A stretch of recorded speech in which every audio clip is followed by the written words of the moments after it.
Good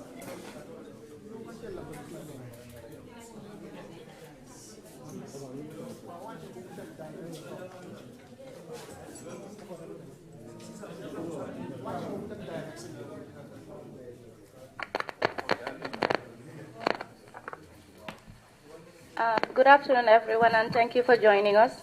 We will start in a few minutes. I would like to ask everyone to put your phones on flight mode to avoid calls coming in and distracting the recording. And secondly, if you want to place your recorders, I suggest we do that now, and we put our phones on flight mode. I have also asked yesterday that we should refrain from picking our speakers and microphones whilst the press conference is still on, because those who are covering live, it shows that people are actually picking their microphones while the press conference is still on. Okay, and we expect questions to come from journalists. And I would also like to ask that we remain seated until after the question and answer section in English. Then those who want to leave will be allowed to leave to avoid the distraction and so on. The going and coming, closing the door and opening also distracts us, and also for the recording, purpose of recording. Thank you.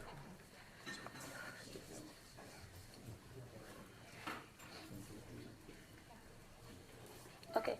Good afternoon once again, and thank you for joining us. The coalition spokesperson, Honorable Halifa Sallah, will now give a statement. Thank you. We have reached the final phase of a journey which started when then President-elect Barrow left Gambia with ECOWAS in preparation for his inauguration on the 19th of January. Ultimately, there was an impasse contest of legitimacy, which almost drove the country to the brink of war. But through the solidarity of ECOWAS, AU, the United Nations, ultimately, Jammeh left the source of the Gambia, and President Barrow asserted his legitimacy to be the president of the Gambia. He informed me 2 days ago that on Thursday he would be here, but would not want it to be announced because he had to also thank those people who have actually contributed to the settlement of the political dispute in the Gambia in peace, consult with them before making his way back to the country. He called me last night and indicated that he has finally decided to be here 4 o'clock tomorrow.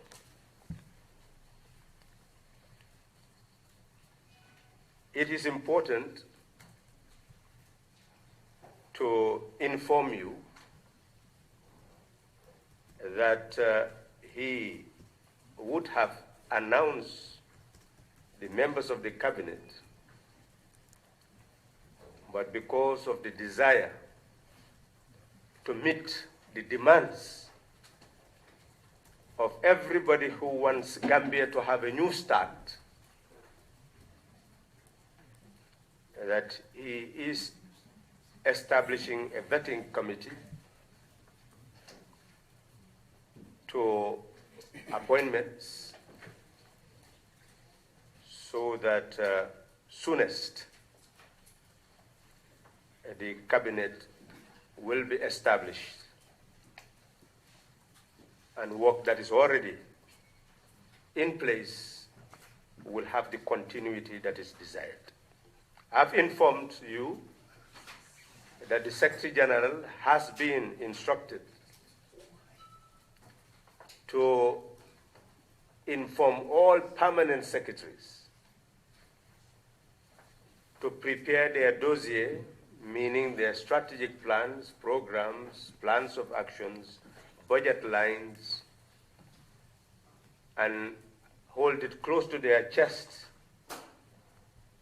in preparation to work with their ministers.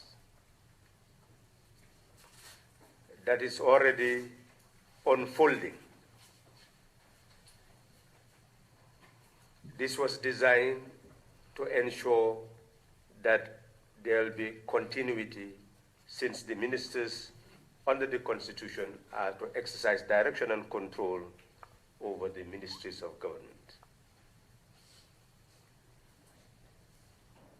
I've also informed you that there is cooperation to facilitate the return of the Gambian refugees, now returnees. That work is still in place. And today, because of some difficulty in transporting them, through the effort of the military, attempts at this very moment are being made to see whether the Navy will also participate in the process, so that they will not go through undue suffering in terms of the ferry crossing. In that light, all hands are on deck to try to address this particular problem. Many people have also questioned the role of ECOWAS. Announcements have been made, and it is important to tell you that today I have met with the special aide of the President, who is a military aide, who tomorrow will effectively start work by being the personality responsible for working with the ECOWAS commanders and examining the impact of the presence of the ECOWAS forces in the Gambia, and work very closely with them so that rather than being seen as forces of occupation, they will be seen as new forces aimed at guaranteeing and protecting the collective sovereignty of the member states of the ECOWAS states. And Gambians would also be prepared so that tomorrow, when others experience the same problem, they will be there to give them the support that is necessary. It is important, finally, to the issues that were raised about cabinet appointments are being addressed, and you can be sure that the problems which arose will not arise again. This is the message that I have for you today, to indicate to you that tomorrow probably you will be raising questions before the President of the Republic rather than a spokesperson. Thank you very much. Once again, we now invite questions from the press, members of the press. Thank you. Excuse me, Daniel Finnan, Radio France International. Could you give us more details on the arrival of the President, please, in terms of where he will be arriving, his route, whether there'll be any kind of event to welcome him, etc.?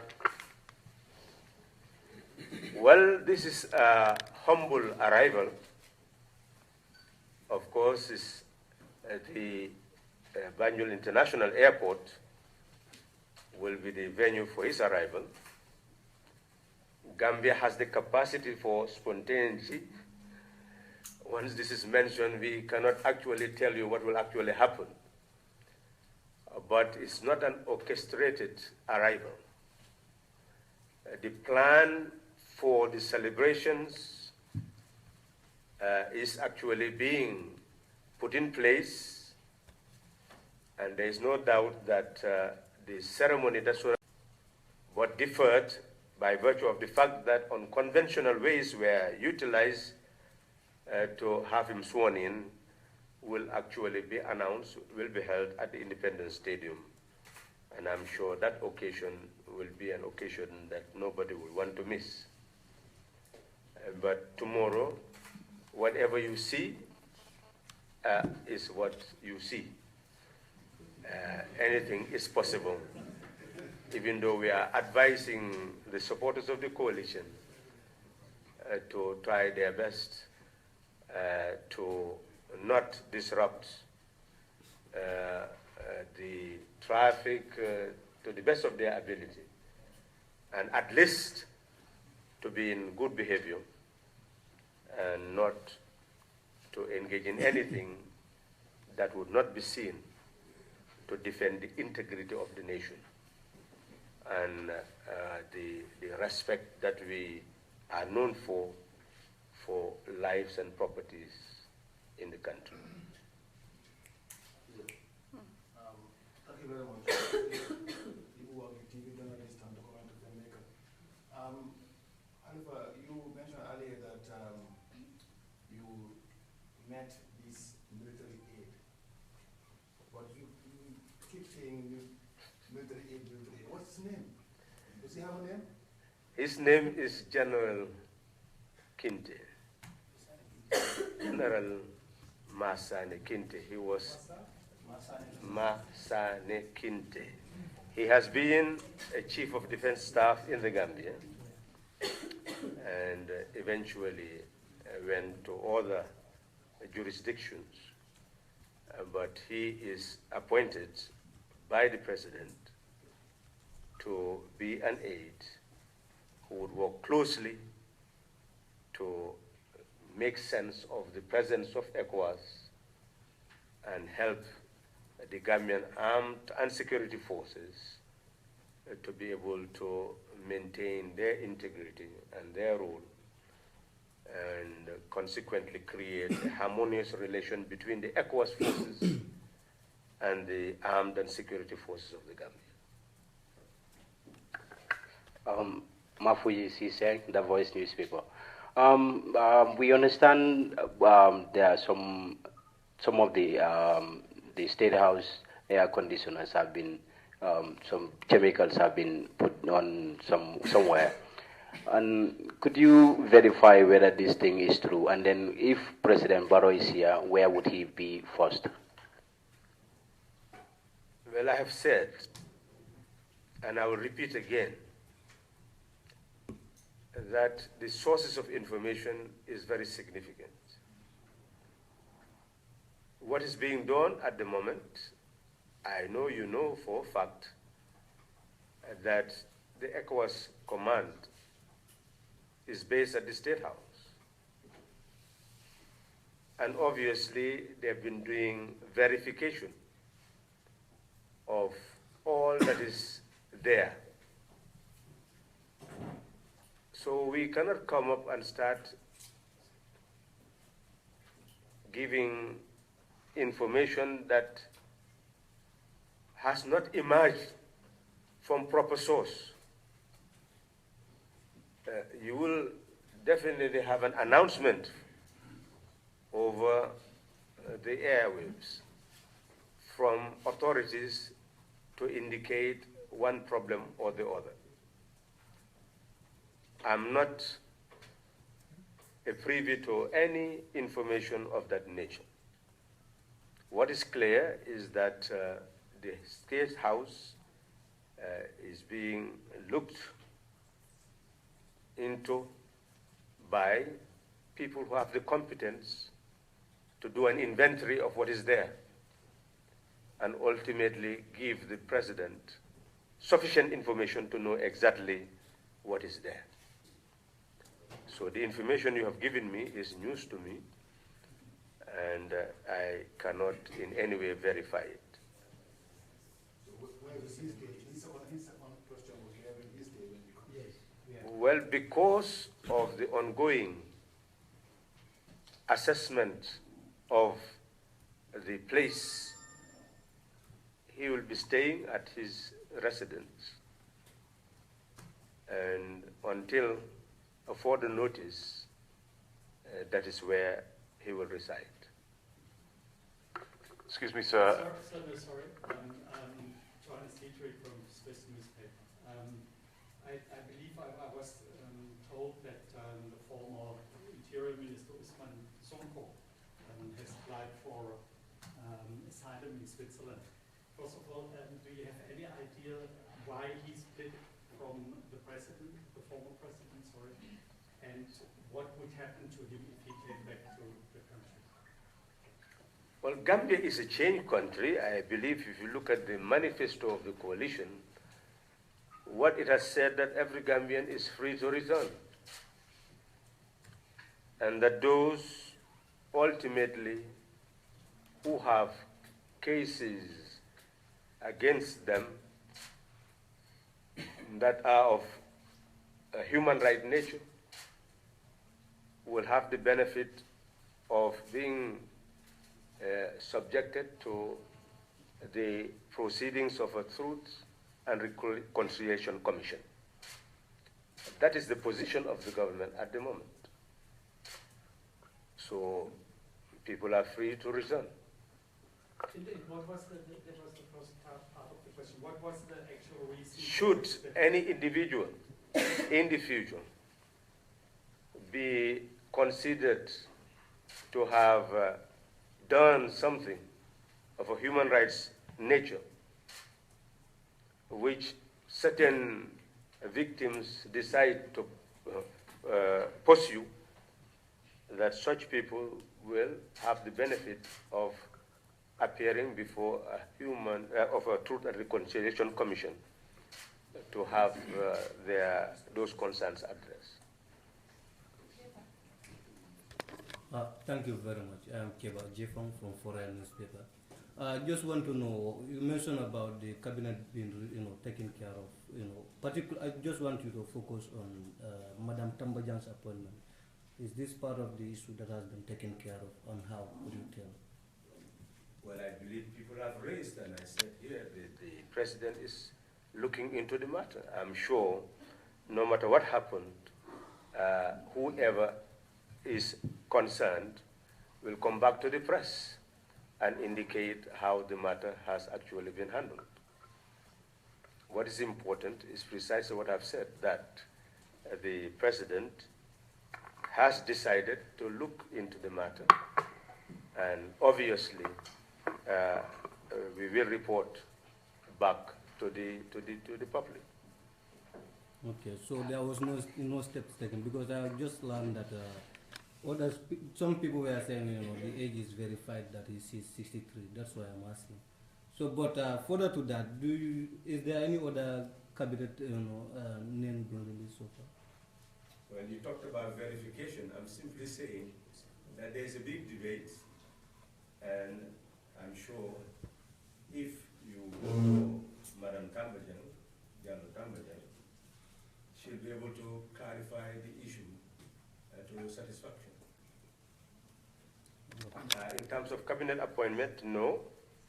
I'm sure the president will be acting very soon, and it will be done in a very concerted manner so that we do not have the type of problem we experience.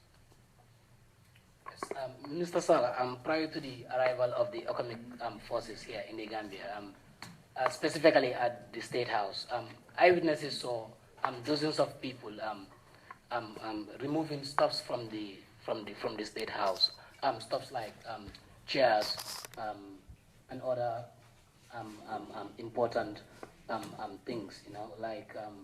Excuse me, are you a journalist? Yes. You're a journalist, okay. I just want to make sure. Yeah. You didn't announce his name and what company. I'm sorry about that. Alajuman, Standard newspaper. Yeah. Also, an eyewitness told me that he saw two soldiers that were busy painting and changing the number plate of government vehicle. So I'm not sure whether this information reaches you. What is your take on this? Have you heard any of this? Well, 2 soldiers painting vehicles. You know that's not news. We don't know who the soldiers are. We don't know the number of the vehicles. What we have said here is very clear, that you have a functioning law enforcement institution. There has not been a breakdown of institutions. The Inspector General of Police is still there. The police still exists. So anybody who sees any crime being committed, or you suspect that crime is committed, you have every right to inform the police, and I'm sure those vehicles will be apprehended, those individuals will be apprehended. So that is the situation. Anytime anybody sees anything of that nature, well, take the initiative to call any police officer and indicate that this is happening. So you are confirming that there have been no reports of looting? Well, I don't know what you mean, whether I'm confirming that there is no looting. I'm simply saying that you need, maybe the Inspector General of Police will appear before you. I'm sure when General Kinte is having his press conference, he'll be accompanied by the security chiefs. You can ask those questions to them. I'm simply advising you that if you say anything of that nature, call a police officer and report.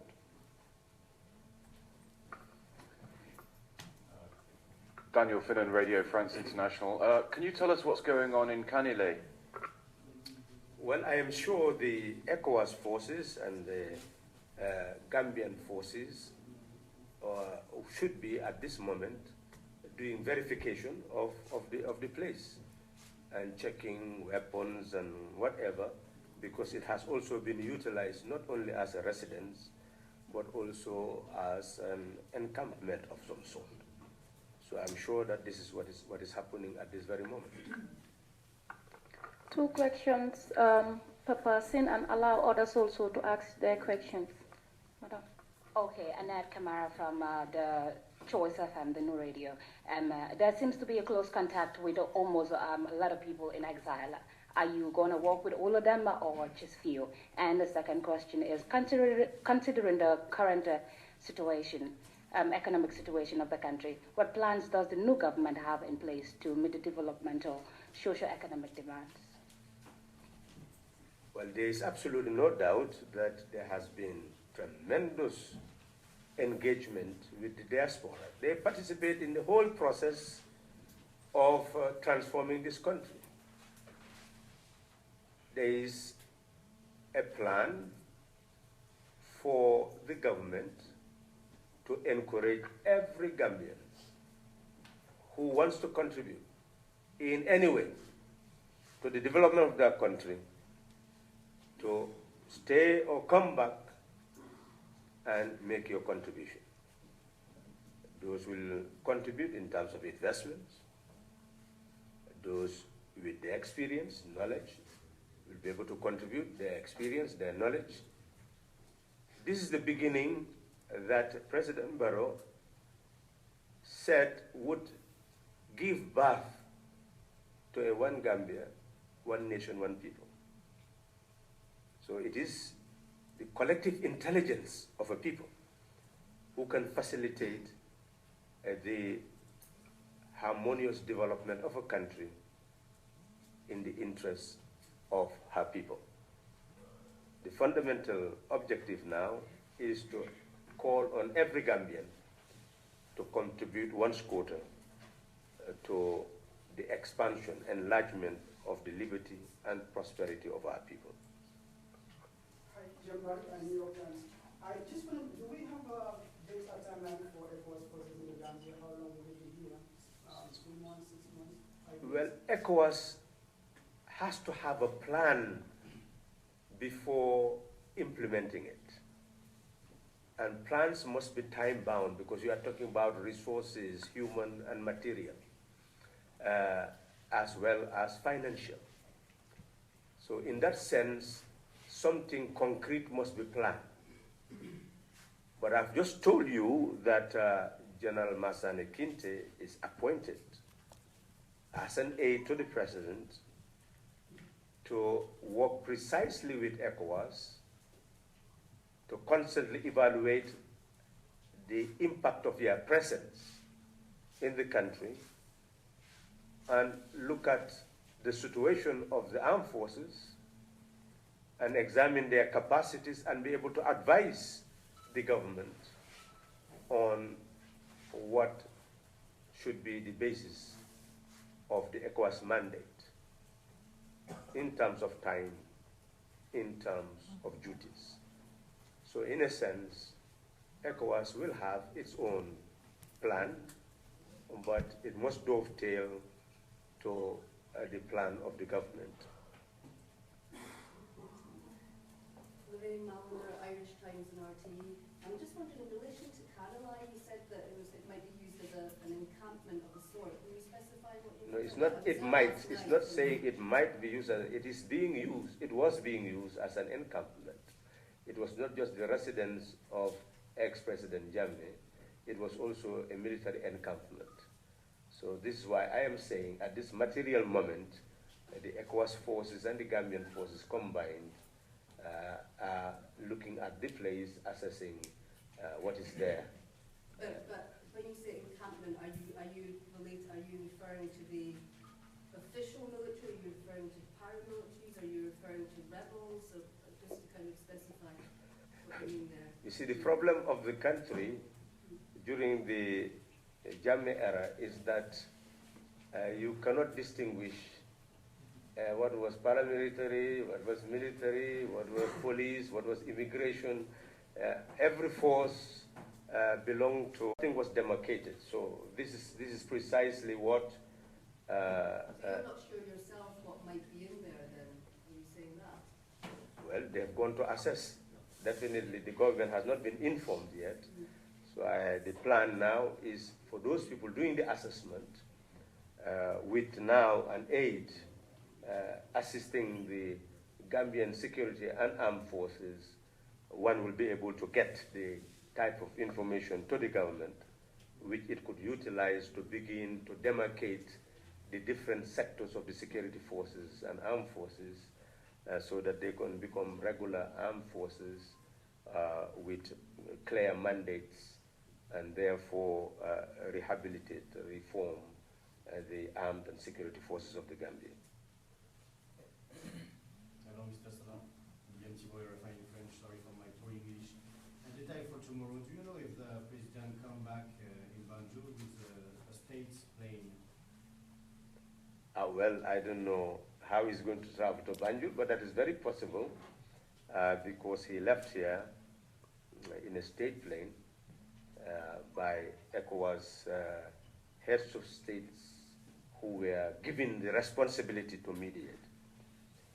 So most likely he will not also be left like that, but I'm not quite sure. But the Gambian one, it could be possible? I'm not sure whether Gambia has a state plane. I'm not sure whether Gambia has even a commercial plane at the moment, but that we see on record a state plane. But at this very moment, I cannot be too sure because they are doing a lot of assessment of the properties of the state. And maybe we'll come to announce that maybe a plane is there that belongs to the state. As far as we know, in terms of the estimates of expenditures and revenue, you'll always see a state aircraft and an amount given for the maintenance of that state aircraft. I think this is now the opportunity to know whether that state aircraft exists. Good question. Maybe we will now go to the GIA and ask where is the state aircraft that will go and collect the president in the morning. Yeah, deliberately, I'm not doing it humorously, deliberately, the Secretary General will be called and asked, well, is there a state aircraft that will go and collect the president? And hopefully the president himself will be able to answer your question in his press conference. Another question, do you know if the President Bao will go in Eastern Iran for the UN summit next week? Well, it is a process taking place. This is a president. That's a question you could ask him tomorrow. Can you? Thank you, Mr. Pandano. You talked about the inspection that is taking place at the State House before the coming of the president.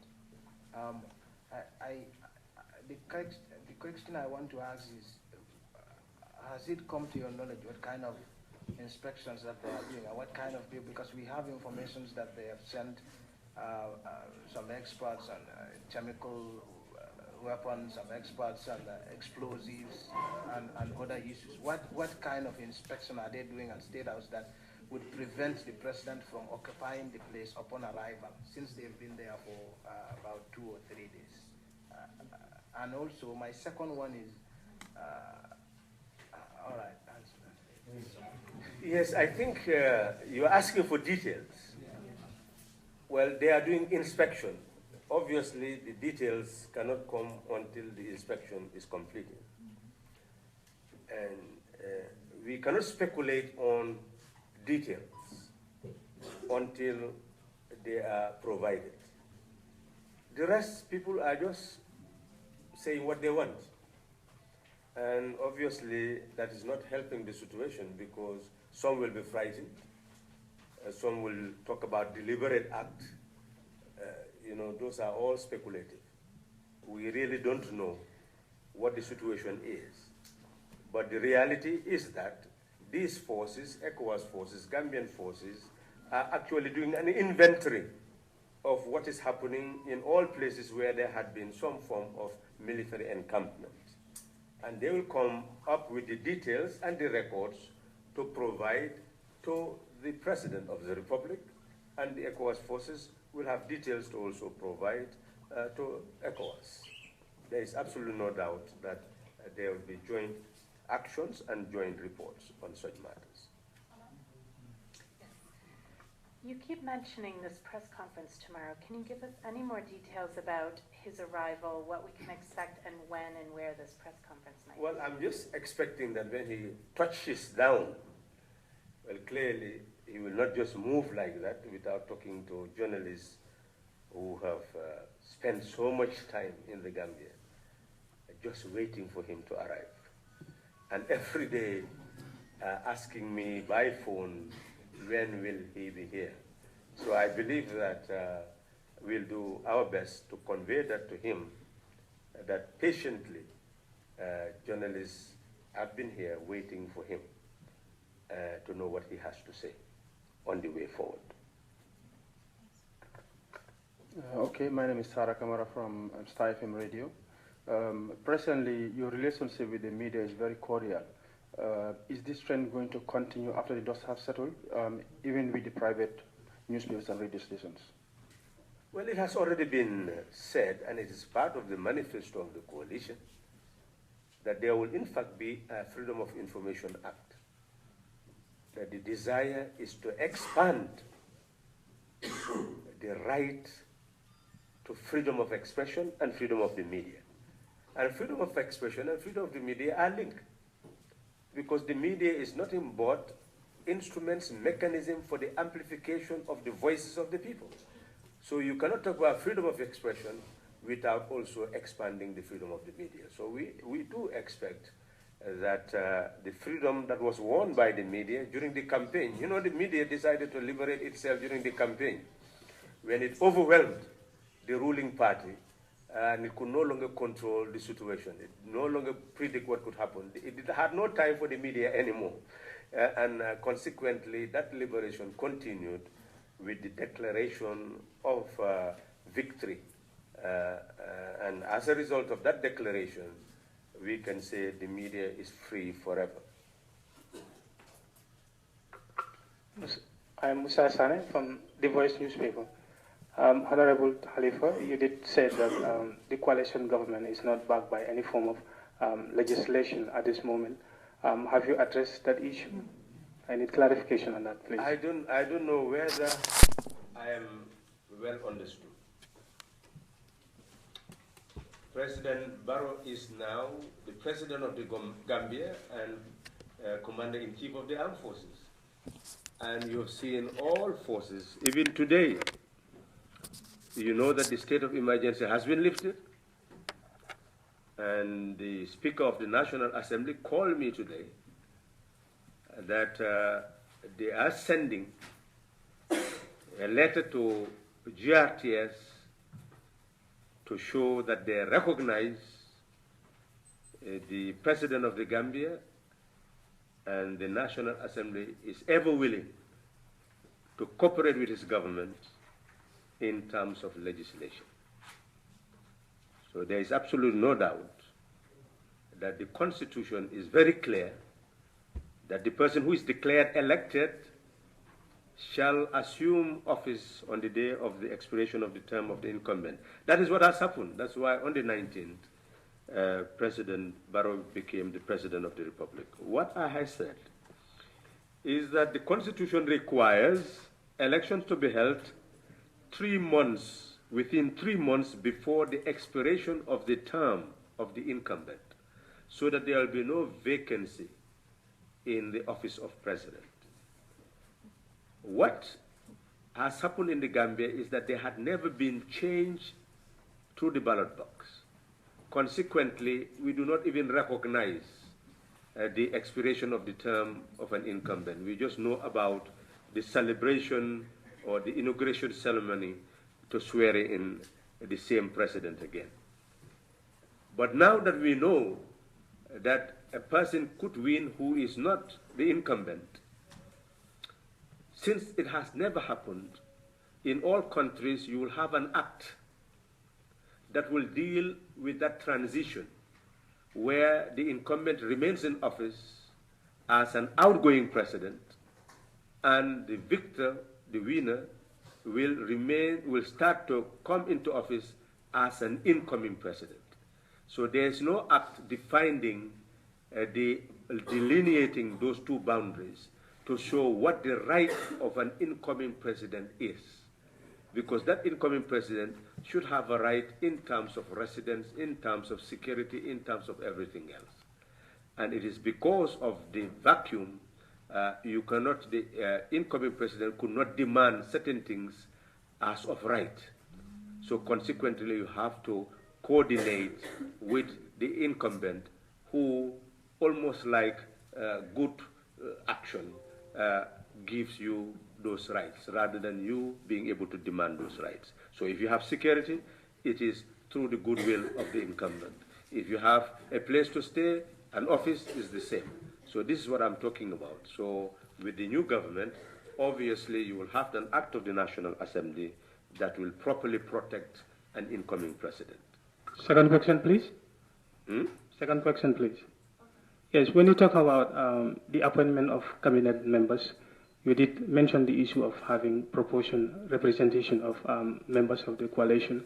And what chance does this give those who are not members of the coalition to be in the cabinet? Thank you. Well, I think you know that the coalition members constituted 7 political parties and 1 independent candidate. So clearly, out of cabinets of more than 20 ministries, well, clearly there is a large portion of that cabinet that could still be filled with people who, by virtue of their professional competence and capacity to deliver, would be appointed to handle those posts. I'm sure in the next few days that should become very clear. Thank you very much. My name is Abu Deb. I work with the Fourier newspaper. You made mention about inventory. I just wanted to know whether it is this thing is applicable to all government institutions as well as parastations. Thank you. Well, I know you know that this is not the overthrow of a government, but it's the assumption of office by an elected representative. So clearly, that is why the Secretary General has been asked to tell all permanent secretaries to prepare what should already be there. The strategic plans, the policies, the programs, the plans of action, the budget lines, so all should be there. So what we wish is for the permanent secretaries not to be caught by surprise, that they will be ready so that the ministers will go. It is the ministers who will now oversee, because they have power to exercise direction and control over the ministries. They are the ones who should look into their ministries And I'm sure you know that still you have an Auditor General with full responsibility to audit the accounts of government and report to the National Assembly its findings, which government should rely on to do any reform for a better administration of the country and for better imposition of financial discipline. I am Abdulaisi from GR Press Radio. Mr. Sallah, yesterday you told us the President has been advised to constitute a vetting committee that is going to vet all cabinet appointees. I just want to know whether or what progress has been made with regards to that committee, because I've seen sources saying a committee has already vetted the Vice President designate. And my other question is, would cabinet ministers be required or be obliged to declare their assets before they assume office? Well, those are all issues that the public should continue to raise. They are going to be part and parcel of constitutional reform to ensure greater accountability and transparency. But the issue of vetting is an issue that we discussed here. And obviously, the fact that new cabinet appointments have not been announced is a clear indication that the President has actually taken into consideration the desire to have a government with integrity. And as long as your cabinet appointees are questioned, or the integrity of your, or the validity of the appointment of cabinet members continue to be on the fore, it is best for him to vet properly and thus must establish an instrument to do that vetting. Now, whether somebody's appointment has been vetted or not, that is really not the issue at the moment. I am simply telling you what the President is doing to ensure that he comes up with cabinet ministers who are appointed on the basis of the qualification required by the Constitution of the Republic of the Gambia. Regarding the declaration of assets, it's not contained in any legal document in the Gambia. But for the issue of transparency, for the sake of transparency, would the coalition just do it for the public? Would the coalition advise cabinet appointees to do it for the public? Well, you are raising new issues, and I'm not sure whether you are entirely correct in terms of where the provisions are. What I'm simply saying is that in order to expand accountability and transparency, constitutional reforms towards that particular objective are likely to come during the mandate of the current President. Now, what is in place, that is precisely what the President will be considering and demand of cabinet ministers at this particular moment. I am sure that what is being done on the ground now to consolidate the constitutional requirements so that appointments would be made, and when appointed, those will deliver what they are supposed to deliver, will be very much evident in the next few days. And we are all going to be part of it because it's a national process. Yesterday we went through the Constitution together so that nobody will be in doubt as to what it says. That is the process that will continue. We'll go together to understand the instruments of our state, and that will guide the process, and journalists and media who under our Constitution would be required to hold the government accountable to the people will know the basis on which they should hold the government into account.